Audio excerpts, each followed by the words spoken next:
વખત બાબતે ગાડીમાં જીપ પકડે અને કેટલો માલ છે આરોપીને સસ્પેન્ડ કર્યું છે. તારીખ 4/9/2025 રોજ ગારેધાર પોલીસ સ્ટેશન ખાતે આવેલ new Maniya brothers Gokuldham society ગારેધારની જે દુકાન હતી, દુકાનના બે પ્રોપરેટર ખુશાલભાઈ સવજીભાઈ માણિયા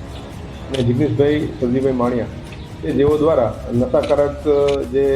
કોસ્મેટિક પ્રોડક્ટ જે કહેવાય કે જેની અંદર 63% લઈને 68% સુધી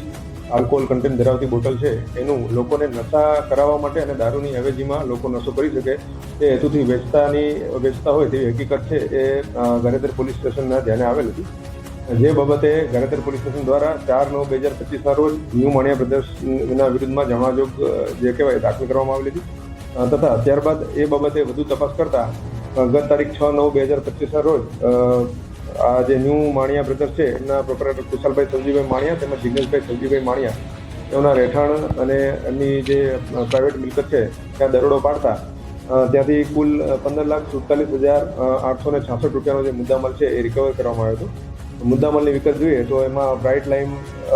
નામની જે કોસ્મેટિક પ્રોડક્ટ છે એની 3,021 બોટલ, આજવા લવેન્ડર જે છે એની 5,901 બોટલ, આજવા લાઇમ બોટલ છે 1,725, તેમજ એક્વા રોઝ નામની બોટલ છે એવી 285, તેમજ 200 લીટર રો ઇથેનોલ જે કહેવાય તે ઝડપી પાડવામાં આવ્યું હતું. સદરુ બાબતે વધુ તપાસ કરતાં જાણવા મળેલ કે ખુશાલભાઈ સવજીભાઈ માણિયા તેમજ જિગ્નેશભાઈ સવજીભાઈ માણિયા દ્વારા કોઈપણ જાતના ફૂડ એન્ડ ડ્રગ્સના મેન્યુફેક્ચરિંગ લાયસન્સ વગર અથવા તો અન્ય કોઈપણ પ્રકારના લાયસન્સ વગર સમગ્ર જે આલ્કોહોલ કન્ટેન્ટવાળી જે સૌંદર્ય પ્રસાધનની બોટલો છે તેનું મેન્યુફેક્ચરિંગ પણ કરવામાં આવતું હતું અને તેમની વધુ તપાસ કરતાં તેમની પાસે કોઈપણ પ્રકારના મેન્યુફેક્ચરિંગ લાયસન્સ છે એ મળી આવેલ ન હતા, જેથી કરી અને ગેરકાયદેસર રીતે આલ્કોહોલ કન્ટેન્ટ ધરાવતી બોટલોનું મેન્યુફેક્ચરિંગ તેમજ નશાના વપરાશ માટે લોકોને વેચાણ કરતા હોય તે બાબતે BNSની કલમ 123, 3(5) તેમજ પ્રોહિબિશનની કલમ 65A, 65B, 116B, 67A, 81 અને 98(2) મુજબ છે એમના વિરુદ્ધમાં ગુનો દાખલ કરવામાં આવ્યો છે, જેમાંથી ખુશાલભાઈ સવજીભાઈ માણિયા અને જિગ્નેશભાઈ સવજી માણિયા છે તેમની ધરપકડ કરવામાં આવેલ છે.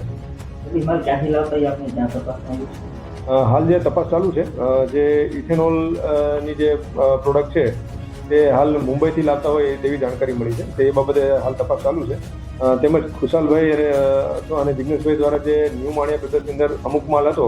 એ પાલિતાણા ખાતે રહેતા જીનલભાઈ પારેખ જે નામના વ્યક્તિ છે તેમની પેઢીમાંથી આ માલ લાવવામાં આવતો હતો.